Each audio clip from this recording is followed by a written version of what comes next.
This is the second part of Module 4, and the topics that we will cover are interactions and polynomial regression. We'll start with interactions.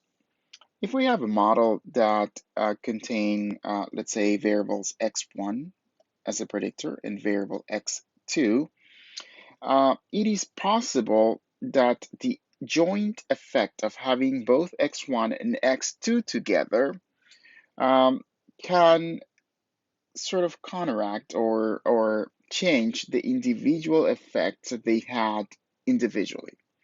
Let me give you an example. Suppose we are trying to measure the headache level of somebody, and that's the y variable, the response. And then we are using x1 and x2 to be two different kinds of drugs. Let's say one of them is Tylenol, and these are the number of, let's say, milligrams taken of Tylenol. And X2 is another drug that can work for headaches, and that's maybe Advil in milligrams. If they were taken by themselves, they would have an effect on the headache level. So let's say if you take X1 as you take an additional milligram, then that would decrease, hopefully, your headache level um, by this amount. And the same thing with Advil. If you took an extra milligram of Advil, then on average, the headache level of individuals goes down by this much. However, when you take them together, we have to think about, well, what is the effect of taking both Advil and Tylenol together? Does this effect amplify the reduction on the headache level, or do they somehow block the effect that each other have? And this is what is measured by an interaction effect. An interaction effect basically tries to see or to measure the the effect that two given variables have, the extra change when they are put together in a regression. Not all pairs of variables have an interaction in them. And the way to measure this is by including this term, let's say x1, x2, and the easiest way to measure an interaction is to multiply the variables together. Let's say the milligrams of Tylenol multiplied by the milligrams taken on Advil. And then if that term, if that variable is significant, then the effect beta 3 is sort of the adjustment that the regression needs to have when we combine both x1 and x2. Again, like I said, not all pairs of variables will have a significant interaction among them, but it is possible that some variables interact with each other and kind of have an amplifying effect or a reduction effect when they are present together. So let me give you an example, and using two quantitative variables. Let's and an interaction model relating the expected value of y to two quantitative independent variables. Um, Again, is measured by this interaction effect variable x1 times x2, and now the effect that a given variable has on the expected value of y depends on the other variable. So let me put it this way. In this case, let's suppose that we want to measure how x1 changes the expected value of y as x1 changes by 1 unit. So let's say we want to interpret the slope of x1. Um, In this case, x1, when x1 changes by 1 unit, when x1 increases, let me put it this way, increases by 1 unit, then on average, the expected value of y increases by beta 1, but also it increases by beta 3 times x2. So if we change x1 and change it by 1 unit, the combined effect will be beta 1 plus beta 3 times x2. So that is the change in the expected value of y for every 1 unit increase in x1. Okay, so what we say is that, so let's go back to the example where we have Tylenol and Advil. Well, we would say, well, if you take an extra milligram or an extra gram of Tylenol, then the combined effect is going to be beta 1, which is the effect that Tylenol would have on its own, but we would have to adjust it by the fact that you took that Tylenol drug in conjunction with another drug, which is Advil. And then that beta 3 can have a reduction effect, I mean, reducing the effect that that Tylenol had on its own, or it can have an amplifying effect by meaning that it would the effect that this drug would have on its own, Tylenol, would also be amplified by the fact that you took also Advil at the same time. The same thing happens with X2. So what we would say in this case is that as X2 increases by 1 unit, then the effect that would produce on the expected value of y would be, well, it would change by beta 2, but it would also change by beta 3 times x1. So this is what it represents. It represents the change in expected value of y for every 1 unit increase in x2, again, holding x1 fixed. Um, so let me give you a quick example using values. Consider the equation. Let's say that this is the equation y hat is equal to 2, which is the y-intercept, 3 times x1, which is the slope of x1. That's the, if we didn't have an interaction, the way we would interpret it is, as x1 increases by 1 unit, then on average, y, or the expected value of y, would increase by 3, holding the other variables constant. But that's no longer the case here because I have x1 here and also here. So there is an interaction between x1 and x2. So the effect can't be taken alone for x1. It has to be measured in conjunction with x2. So we have to think about this way. Well, this is the effect that x1 has, but it's also combined with x2.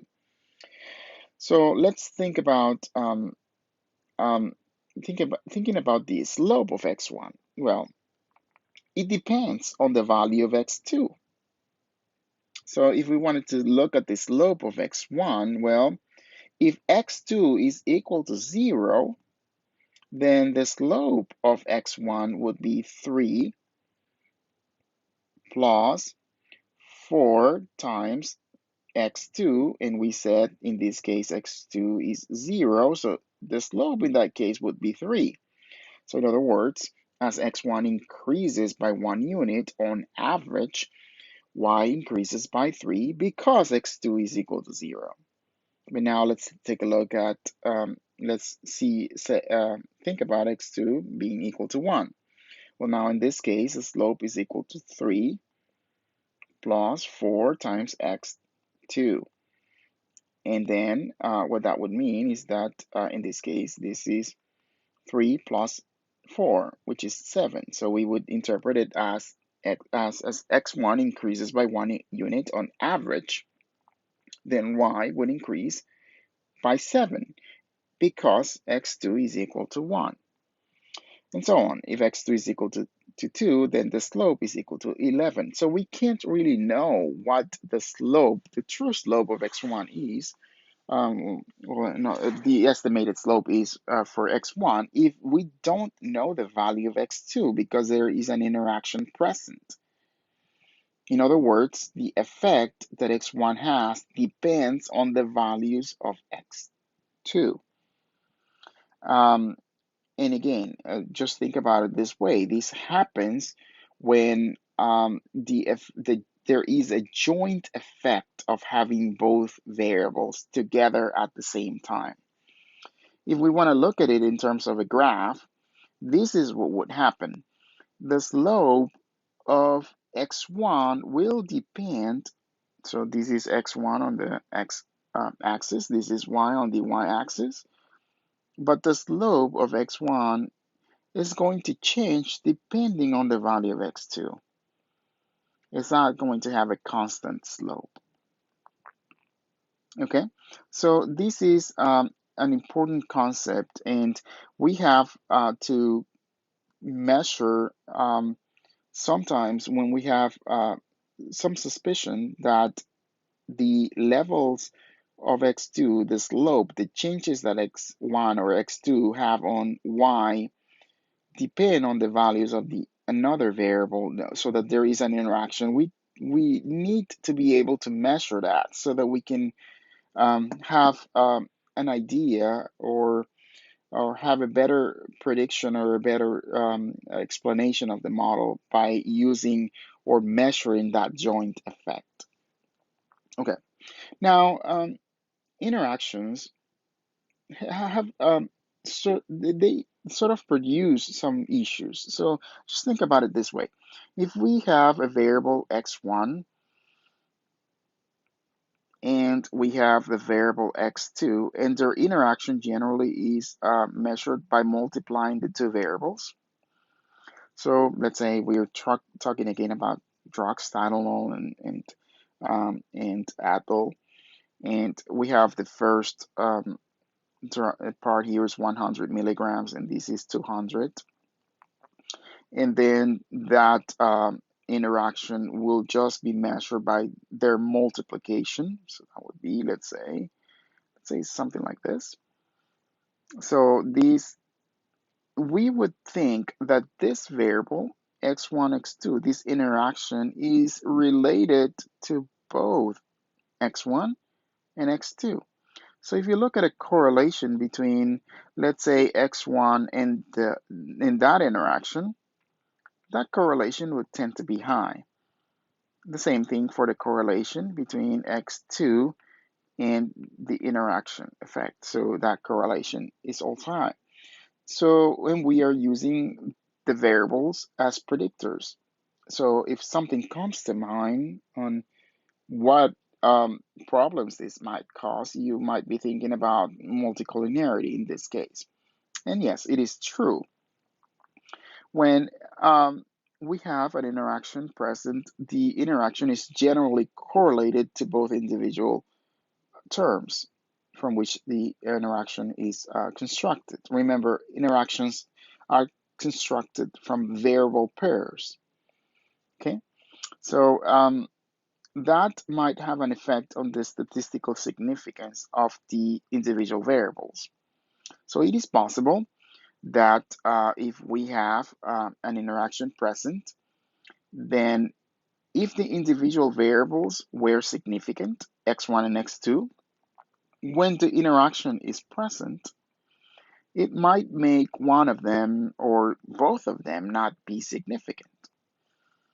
And the reason for that is because of the interaction being present. Remember that when there is multicollinearity, both so the standard errors of those slopes get inflated because of the multicollinearity or the correlation present. Remember that the X transpose X matrix, that determinant is closer to zero now.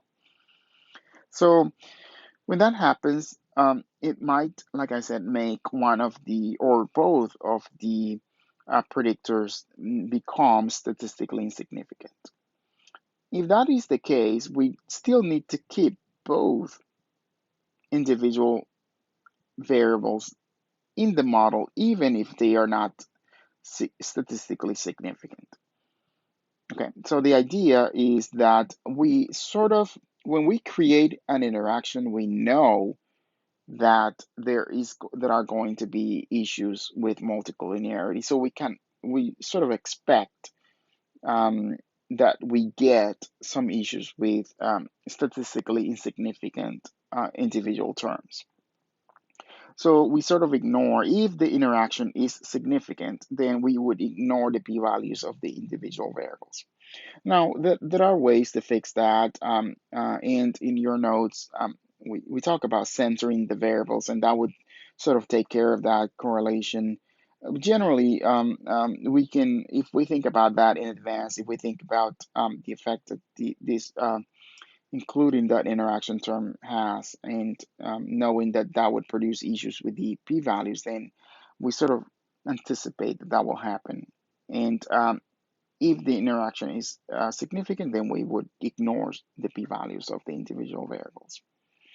All right, so we'll stop it there, and then we'll keep on working with other subjects.